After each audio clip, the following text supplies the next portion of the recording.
Straight Drive with Siva Prasad. Welcome to straight drive. చాలాసార్లు వార్తాపత్రికల్లో కానీ news ఛానల్స్లో కానీ కొన్ని అంశాలు మనకి చాలా ప్రముఖంగా కనిపిస్తాయి. అవేంటంటే విద్యార్థులకి తీవ్ర అస్వస్థత, విషాహారం తిని 36 మంది పలానా హాస్పిటల్లో అడ్మిట్ అయ్యారు, లేదా 40 మంది అడ్మిట్ అయ్యారు, లేకపోతే 2 విద్యార్థుల మృతి. ఇట్లా అనేక రకాలైనటువంటి వార్తలు ప్రతిరోజు కలుషితాహారానికి సంబంధించి, విషాహారానికి సంబంధించి మనకి వార్తలు వస్తూనే ఉంటాయి. ఇవన్నీ ఎందుకు జరుగుతున్నాయి? ఎందుకు ఇంతమంది ఆసుపత్రి పాలవుతున్నారు? ఎందుకు ఇంతమంది అస్వస్థతకు గురవుతున్నారు? ఎందుకు కొంతమంది మరణిస్తున్నారు? ఏం కలుస్తుంది ఆహారంలో? ఏం జరుగుతుంది? ఇవి చాలా కీలకమైనటువంటి అంశాలు. దీన్ని కనుక విశ్లేషించి కనుక మనం చూసుకుంటే అనేక సంచలనాత్మకమైనటువంటి విషయాలు మనకి బయటకు వస్తాయి.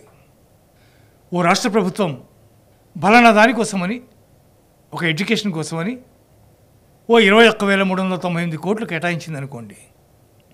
దాంట్లో వివిధ శాఖలకు సంబంధించినటువంటి కేటాయింపులు, దాంట్లో ఉండే డివిజన్స్ అన్నీ కూడా ఉంటాయి. దాంట్లో వీటిలో ఈ మధ్యాహ్న భోజన పథకం కానీ, మామూలు స్కూల్స్లో, లేదా సాంఘిక సంక్షేమ గురుకుల పాఠశాలలు కానీ, లేదా బీసీ వెల్ఫేర్ పాఠశాలలు కానీ, గిరిజన సంక్షేమ శాఖ నిర్వహించేటటువంటి పాఠశాలలు కానీ, ఇట్లా వీటన్నిటిని కేటగరైజ్ చేసుకుంటే మనం వీటన్నిటిలో అనేక రకాలైనటువంటి కేసులు మనకు కనిపిస్తూ ఉంటాయి.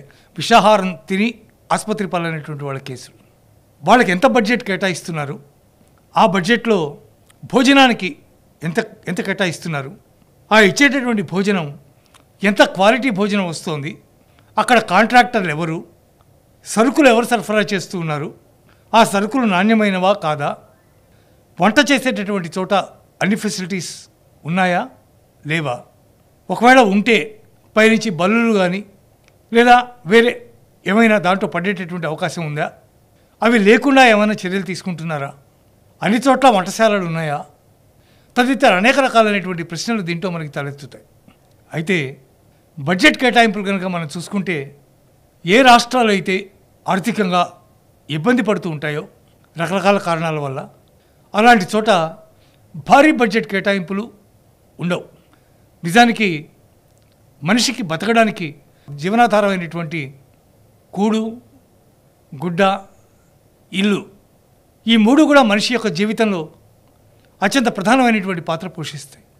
తినడానికి తిండి కావాలి, కట్టుకోవడానికి బట్ట కావాలి, ఉండడానికి ఒక నివాసం కావాలి.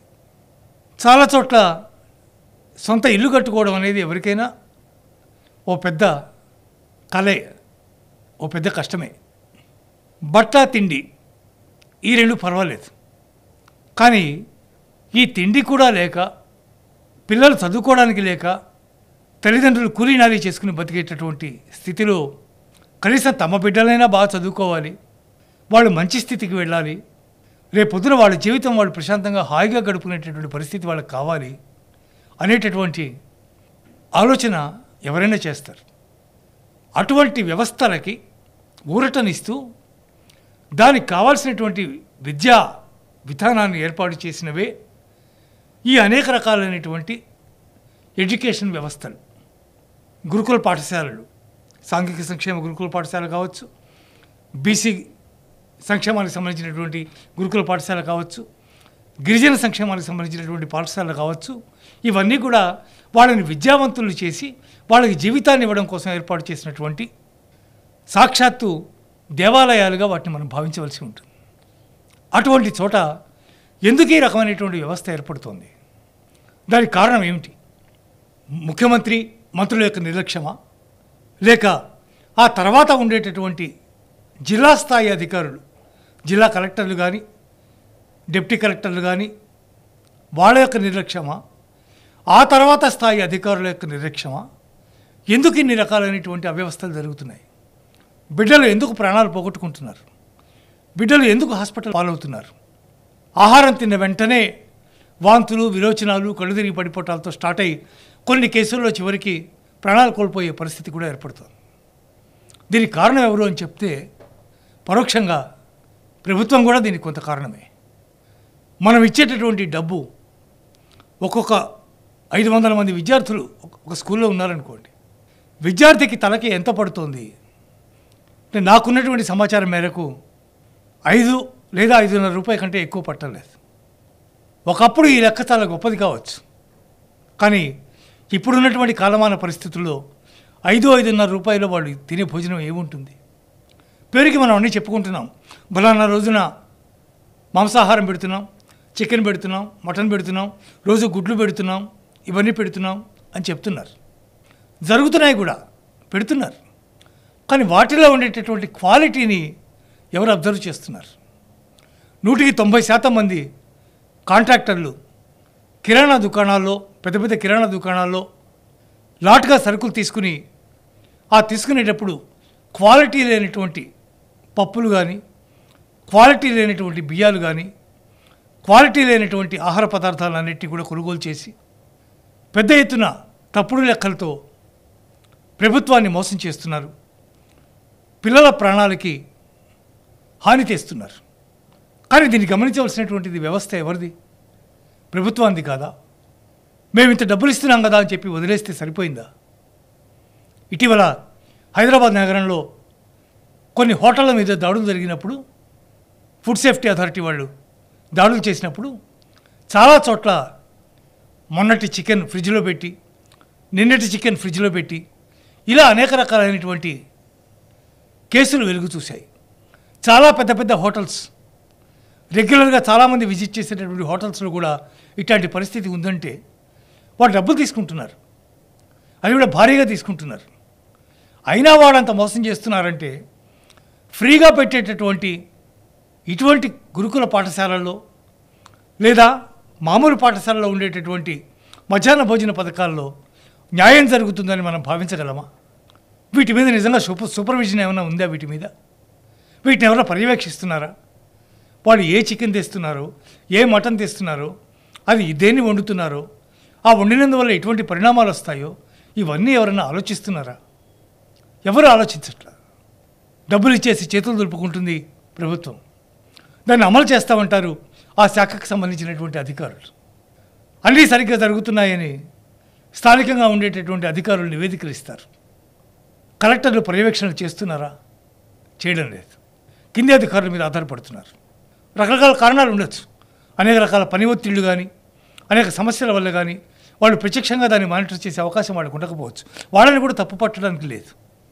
కానీ కింద ఉన్నటువంటి వ్యవస్థ పనిచేస్తుందా లేదా చూడాల్సిన బాధ్యత జిల్లా స్థాయిలో కలెక్టర్లది, రాష్ట్ర స్థాయిలో మంత్రులది, ఆ తర్వాత ముఖ్యమంత్రిది. ఈ విషయాన్ని పట్టించుకోకపోతే, ఈ విషయాన్ని సీరియస్గా తీసుకోకపోతే ఎంతోమంది పైకి ఎదగాల్సినటువంటి విద్యార్థులు తమ ప్రాణాలను పణంగా పెట్టి ఆ పాఠశాలలో చదువుకుంటూ అనేక రకాల అస్వస్థతలకు గురై ఆ తర్వాత ప్రాణాలు కోల్పోయినటువంటి సందర్భాలు కూడా ఏర్పడతాయి.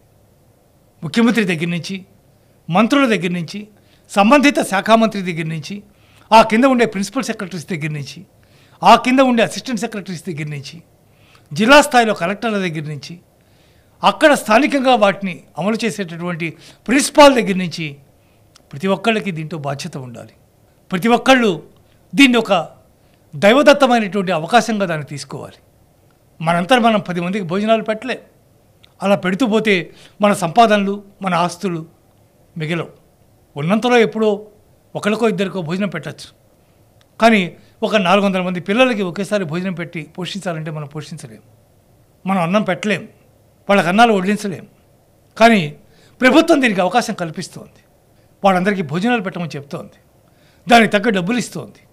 ఆ డబ్బులు సరిపోకపోతే 5-5.5 రూపాయలే ఒక విద్యార్థికి ఒకటి పడిన పక్షంలో ఈ డబ్బులు సరిపోవట్లేదు, ఈ డబ్బులో మేము నాణ్యమైనటువంటి ఆహారాన్ని మేము ఇవ్వలేము అని చెప్పేటటువంటి స్టేజ్ కావాలి. కానీ అక్రమాలకి పాల్పడి, అన్యాయాలకి పాల్పడి ప్రభుత్వాలు కూడా దాంతో సహకరించి ఈ విషయాన్ని నెగ్లెక్ట్ చేస్తే అటువంటి గిరిజన పిల్లలు, అటువంటి సాంఘిక సంక్షేమ శాఖలో చదువుకుంటున్నటువంటి నిమ్న వర్గాలైనటువంటి పిల్లలు వీళ్ళందరూ కూడా ఏమైపోవాలి? వాళ్ళ జీవితాలు ఏమైపోవాలి? వాళ్ళ చదువులు ఏమైపోవాలి? వాళ్ళ మీద ఆధారపడి ఉన్న తల్లిదండ్రులు ఏమైపోవాలి? ఈ వ్యవస్థ మారుతుందా? ఎప్పటికైనా మార్పు వస్తుందా? ఎవరైనా దీన్ని సీరియస్గా పట్టించుకుంటారా?